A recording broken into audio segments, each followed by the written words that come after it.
না, আমাদের প্রচুর খেতে হবে, আর টেনশন করতে হবে, রাত জাগতে হবে, আর ভুলেও প্যাম করা যাবে না,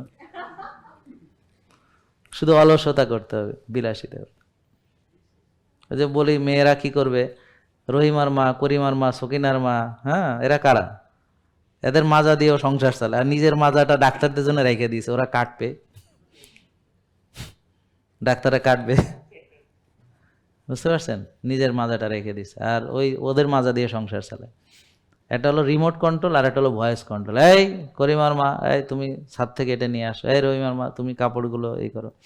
আর dish washer, washing machine, remote control, হ্যাঁ, আর ভয়েস কন্ট্রোল, সংসার চালায়। হ্যাঁ, তারপর নিজের শরীরটা ইনটেক্ট রেখে দেয়, তারপর ওখানে যত রোগ টোগ আছে বাসা বাঁধে, তারপর দুনিয়া সব ওষুধ খায়, কেউ এসে বুক ফাড়ে, কেউ রিং ঢুকায়, হ্যাঁ, কেউ খায় লিভার, একজন লিভারের দায়িত্ব নিছে, কে একজন চোখের দায়িত্ব নিছে, বারবার লেজার দেয়, মাঝে মাঝে কাটে, হ্যাঁ, আবার ড্রপ দেয়, হ্যাঁ, এইভাবে চলতে আছে নাকি? ঠিক না? তাহলে আমাদের নিজের যত্ন না নিলে এমনই তো পরিণতি হবে। আমরা আমাদের যত্ন না নিলে, আমার মাজাটা ব্যবহার করতে হবে ভাই, আমার মাজাটা ব্যবহার করলে আপনার ওই যে টাকাও বাঁচবে, টাকাও বাঁচবে, আপনার মাজাও বাঁচবে।